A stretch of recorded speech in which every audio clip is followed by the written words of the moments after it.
Frankenstein, Chapter 18.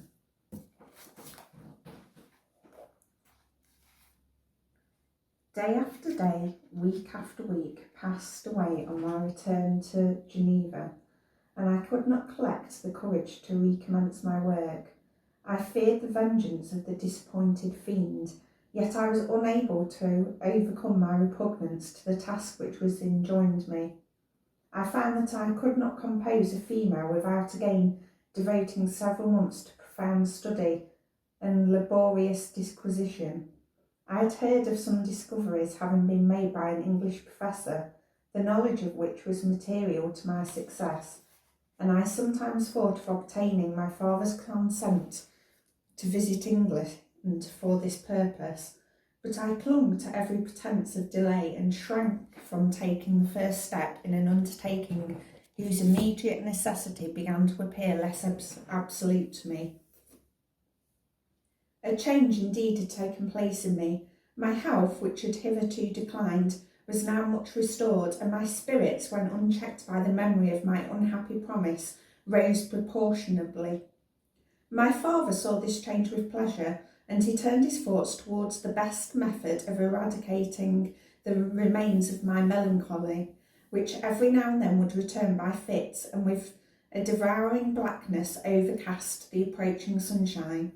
At these moments I took refuge in the most perfect solitude. I passed whole days on the lake, alone in a little boat, watching the clouds and listening to the rippling of the waves, silent and listless. But the fresh air and bright sun seldom failed to restore me to some degree of composure, and on my return I met the salutations of my friends with a readier smile and a more cheerful heart. It was after my return from one of these rambles that my father, calling me aside, thus addressed me. "I am happy to remark, my dear son, that you have resumed your former pleasures, and seem to be returning to yourself. And yet you are still unhappy, and still avoid our society. For some time I was lost in conjecture as to the cause of this, but yesterday an idea struck me, and it is well-founded, I conjure you to avow it. Reserve on such a point would not be only useless, but draw down treble misery on us all."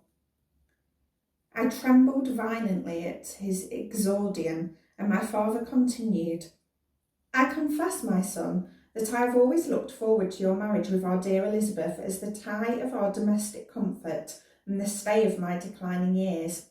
You were attached to each other from your earliest infancy. You studied together and appeared in dispositions and tastes entirely suited to one another. But so blind is the experience of man that what I have conceived to be the best assistance to my plan may have entirely destroyed it. You perhaps regard her as your sister, without any wish that she might become your wife. Nay, you have met with another one whom you may love, and considering yourself as bound in honour to Elizabeth, this struggle may occasion the poignant misery which you appear to feel. My dear father, reassure yourself. I love my cousin tenderly and sincerely. I never saw any woman who excited as Elizabeth does my warmest admiration and affection. My future hopes and prospects are entirely bound up in the expectation of our union. The expressions of your sentiments on this subject, my dear Victor, give me more pleasure than I have for some time experienced. If you feel thus, we shall assuredly be happy. However, present events may cast a gloom over us, but it is this gloom which appears to have taken so strong a hold of your mind that I wish to dissipate. Tell me, therefore, whether you object to an immediate solemnisation of the marriage. We have been unfortunate, and recent events have drawn us from that everyday tranquillity befitting my years and infirmities. You are younger, yet I do not suppose, possessed as you are of a competent fortune, that an early marriage would at all interfere with any future plans of honour and utility that you may have formed. Do not suppose, however, that I wish to dictate happiness to you, or that a delay on your part will cause me any serious uneasiness. Interpret my words with candour, and answer me I conjure you with confidence and sincerity." I listened to my father in silence and remained for some time incapable of offering any reply. I revolved rapidly in my mind a multitude of thoughts and endeavoured to arrive at some conclusion. Alas, to me the idea of an immediate union with my Elizabeth was one of horror and dismay. I was bound by a solemn promise, which I had not yet fulfilled, and dared not break. Or if I did, what manifold miseries might not impend over me and my devoted family? Could I enter into a festival with this deadly weight yet hanging around my neck and bound me to the ground? I must perform my engagement and let the monster depart with his mate before I allowed myself to enjoy the delight of a union from which I expected peace. I remembered also the necessity imposed upon me of either journeying to England or entering into a long correspondence with those philosophers of that country whose knowledge and discoveries were of indispensable use to me in my present undertaking. The latter method of obtaining the desired intelligence was dilatory and unsatisfactory. Besides, I had an insurmountable aversion to the idea of engaging myself in my loathsome task in my father's house, while in habits of familiar intercourse with those I loved. I knew that 1,000 fearful accidents might occur, the slightest of which would disclose a tale to thrill all connected with me with horror. I was aware also that I should often lose all self-command, all capacity of hiding the harrowing sensations that would possess me during the progress of my unearthly occupation. I must absent myself from all I loved whilst thus employed. Once commenced, I would quickly be achieved, and I might be restored to my family in peace and happiness. My promise fulfilled, the monster would depart for ever. Or, so my fond fancy imagined, some accident might meanwhile occur to destroy him and put an end to my slavery forever. These feelings dictated my answer to my father. I expressed a wish to visit England, but concealed the true reason of the visit. I clothed my desire under a guise which excited no suspicion, while I urged my desire with an earnestness that easily induced my father to comply. After so long a period of absorbing melancholy that resembled madness in its intensity and effects, he was glad to find that I was capable of taking pleasure in the idea of such a journey, and he hoped that the change of scene and varied amusement would, before my return, have restored me entirely to myself. The duration of my absence was left to my own choice. A few months, or at most a year, was the period contemplated. One paternal kind precaution he had taken to ensure my having a companion. Without previously communicating with me, he had, in concert with Elizabeth, arranged that Clerval should join me at Strasbourg.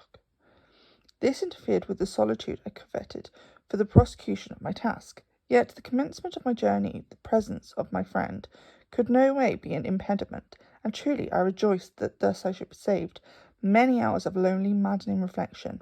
Nay, Henry might stand between me and the intrusion of my foe. If I were alone, would he not at times force his abhorred presence on me to remind me of my task, or to contemplate its progress? To England, therefore, I was bound, and it was understood that my union with Elizabeth should take place immediately on my return. My father's age rendered him extremely adverse to delay. For myself, there was one reward I promised myself for my detested toils, one consolation for my unparalleled sufferings. It was the prospect of that day when, enfranchised from my miserable slavery, I might claim Elizabeth and forget the past in my union with her. I now made arrangements for my journey, but one feeling haunted me, which filled me with fear and agitation. During my absence, I should leave my friends unconscious of the existence of their enemy and unprotected from his attacks, exasperated as he might be by my departure. But he had promised to follow me wherever I might go, and would he not accompany me to England? This imagination was dreadful in itself, but soothing, inasmuch as it supposed the safety of my friends. I was agonised with the idea of the possibility that the reverse of this might happen. But through the whole period during which I was the slave of my creature, I allowed myself to be governed by the impulse of the moment, and my present sensations strongly intimated that the fiend would follow me and exempt my family from the danger of his machinations. It was in the latter end of September that I again quitted my native country. My journey had been my own suggestion, and Elizabeth therefore acquiesced, but she was filled with disquiet at the idea of my suffering, away from her, the inroads of misery and grief. It had been her care which provided me a companion in Clerval, and yet a man is blind to 1,000 minute circumstances which call forth a woman's sedulous attention. She longed to bid me hasten my return. 1,000 conflicting emotions rendered her mute, as she bade me a tearful, silent farewell. I threw myself into the carriage that was to convey me away, hardly knowing whither I was going and careless of what was passing around. I remembered only, and it was with a bitter anguish that I reflected on it, to order that my chemical instrument should be packed to go with me. Filled with dreary imaginations, I passed through many beautiful and majestic scenes, but my eyes were fixed and unobserving. I could only think of the bourne of my travels and the work which was to occupy me whilst they endured. After some days in listless indolence, during which I traversed many leagues, I arrived at Strasbourg, where I waited 2 days for Clerval. He came. Alas, how great was the contrast between us! He was alive to every new scene, joyful when he saw the beauties of the setting sun, and more happy when he beheld it rise and recommence a new day. He pointed out to me the shifting colours of the landscape and the appearance of the sky. "This is what it is to live," he cried. "Now I enjoy existence. But you, my dear Frankenstein, wherefore are you desponding and sorrowful?" In truth, I was occupied by gloomy thoughts, and neither saw the descent of the evening star nor the golden sunrise reflected in the Rhine. And you, my friend, would be far more amused with the journal of Clerval, who observed the scenery with an eye of feeling and delight, than in listening to my reflections. I, a miserable wretch, haunted by a curse that shut up every avenue to enjoyment. We had agreed to descend the Rhine in a boat from Strasbourg to Rotterdam, whence we might take shipping for London. During this voyage we passed many willowy islands and saw several beautiful towns. We stayed a day at Mannheim, and on the 5th from our departure from Strasbourg arrived at Mayence. The course of the Rhine below Mayence becomes much more picturesque. The river descends rapidly and winds between hills, not high but steep and of beautiful forms. We saw many ruined castles standing on the edge of precipice, surrounded by black woods, high and inaccessible. This part of the Rhine indeed presents a singularly variegated landscape. In one new spot, rugged hills, ruined castles overlooking tremendous precipices, with the dark Rhine rushing beneath, and on the sudden turn of a promontory flourishing vineyards with green sloping banks and a meandering river and populous towns occupy the scene. We travelled at the time of the vintage and heard the song of the labourers as we glided down the stream. Even I, depressed in mind and my spirits continually agitated by gloomy feelings, even I was pleased. I lay at the bottom of the boat, and as I gazed on the cloudless blue sky, I seemed to drink in a tranquillity to which I had long been a stranger. And if these were my sensations, who can describe those of Henry? He felt as if he had been transported to fairyland and enjoyed a happiness seldom tasted by man. "I have seen," he said, "the most beautiful scenes of my own country. I have visited the lakes of Lucerne and Giori, where the snowy mountains descend almost perpendicularly to the water, casting black and impenetrable shades which would cause a gloomy and mournful appearance, were it not for the most verdant islands that relieve the eye by their gay appearance. I have seen this lake agitated by a tempest, when the wind tore up whirlwinds of water and gave you an idea of what the waterspout must be on the great ocean, and the waves dashed with fury the base of the mountain, where the priest and his mistress were overwhelmed by an avalanche, and where their dying voices are still said to be heard amid the pauses of the nightly wind. I have seen the mountains of La Valais and the Pays de Vaud, but this country, Victor, pleases me more than all those wonders. The mountains of Switzerland are more majestic and strange, but there is a charm in these banks of this divine river that I never before saw equalled. Look at the castle which overhangs yon precipice, and that also on the island, almost concealed among the foliage of those lovely trees, and now that group of labourers coming from among their vines, and that village half hidden in the recess of the mountain. Oh, surely the spirit that inhabits and guards this place has a soul more in harmony with man than those who power the glacier or retire to the inaccessible peaks of the mountains of our own country. Clerval, beloved friend, even now it delights me to record your words and to dwell on the praise of which you are so eminently deserving. He was a being formed in the very poetry of nature.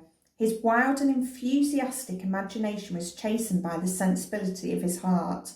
His soul overflowed with ardent affections, and his friendship was of that devoted and wondrous nature that the worldly-minded teach us to look for only in the imagination. But even human sympathies were not sufficient to satisfy his eager mind.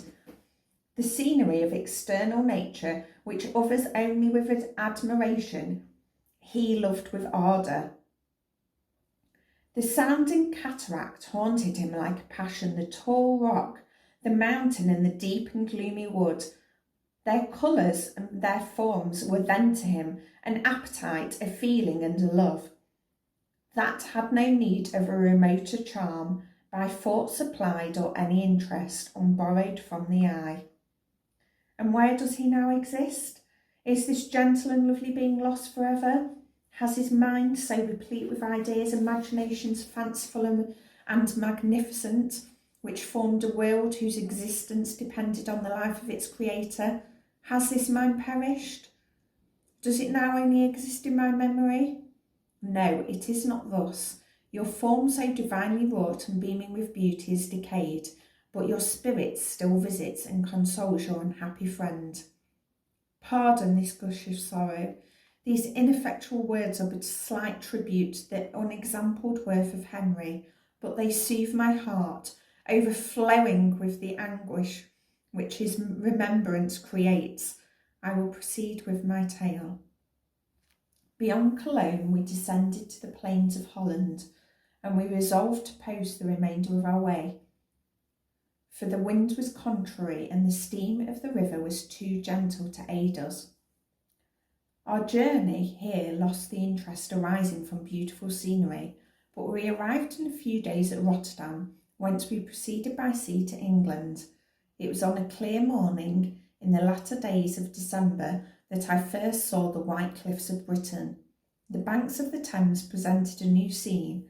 They were flat but fertile, and almost every town was marked by the remembrance of some story. We saw Tilbury Fort and remembered the Spanish Armada, Gravesend, Woolwich and Greenwich, places which I had heard of even in my country. At length we saw the numerous steeples of London, St. Paul's towering above all, and the Tower famed in English history.